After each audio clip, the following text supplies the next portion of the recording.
In a quote from Parade magazine, Franklin D. Roosevelt said, "Nobody will ever deprive the American people of the right to vote except the American people themselves, and the only way they could do this is by not voting."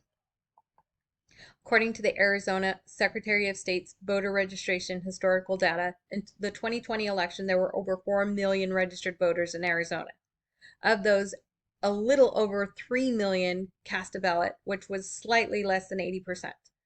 Maricopa County alone counted for 2.5 million of those registered and 1.5 million of the votes cast. Of all the ballots cast, none of those were cast by unregistered voters were counted. Hi, my name is Rose Rodriguez Size, and I've been a registered voter since 1991. I'm an alumnus of the Emerge Arizona program, which provides training for women Democrats who are interested in running for public office.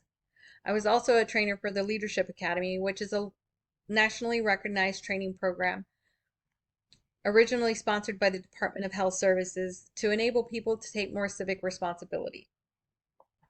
I'd like to share with you the reasons why people aren't registered to vote, explain why registering to vote is essential to having your voice heard, and give you some guidance on becoming a registered voter. This will give you the information that you need to get registered to vote and start voting. And why do we need to do that right away? Let me show you. According to the Maricopa County Recorder Elections Office in 2020, only 67% of registered voters cast a ballot. That means that 43% let the other 67% make decisions for them that will affect them and the communities that they live in. Let's think about that for a minute. If I live in a community like Maricopa County that's composed of a political majority and they aren't registered to vote, and a political minority whose constituents are registered to vote, whose initiatives do you think will have more support? That's right, the political minority, because they're registered to vote. Have you ever been at the grocery store and someone with a clipboard comes up to you and says, "Hey, are you registered to vote?" If you say no, they just pass you by. And if you say yes, then they'll ask you to sign their petition or to get something on the ballot. It's because in Arizona, you need a measured number of signatures from registered voters to get initiatives on the ballot. So even if you have what you think is a valuable proposition, if you don't get enough signatures, it can't make it to the ballot. So getting the community to vote on the initiatives that get on the ballot presents a challenge, and let's talk about that. So the three top reasons people don't vote are because they aren't registered, they have a disinterest in politics, or they don't like the candidates. Not registered? Well, we can fix that. If you go online to Service Arizona, use your driver's license or your ID card issued by the Motor Vehicles Department, and you could register to vote. You can print out a voter registration card and mail it back, or you can take it in person to the elections department.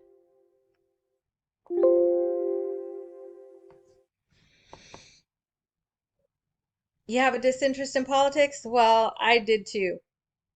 And having a family member who was a candidate in the local election changed how I feel about that. So you may not eat, live, and breathe politics like some people, but let's look at these statistics. We pay sales tax, income tax, property taxes. So we're paying on the food and drinks you buy, on the house you live in, on the money you make. And guess what? Those revenues are used to build schools and highways and to fund health services for the elderly and the disabled. I challenge you to think about how voting affects your everyday life and whether you're okay with letting somebody else decide who gets to spend the revenues and on what. So you say you don't like the candidates? Well, Benjamin Franklin is attributed to having said, "Democracy is like two wolves and a lamb voting on what to have for lunch." The candidates that are running for office may not be perfect in your eyes, and many times the best candidate is overlooked because they're a member of one political party or another. I challenge you to think about whether their values reflect your own.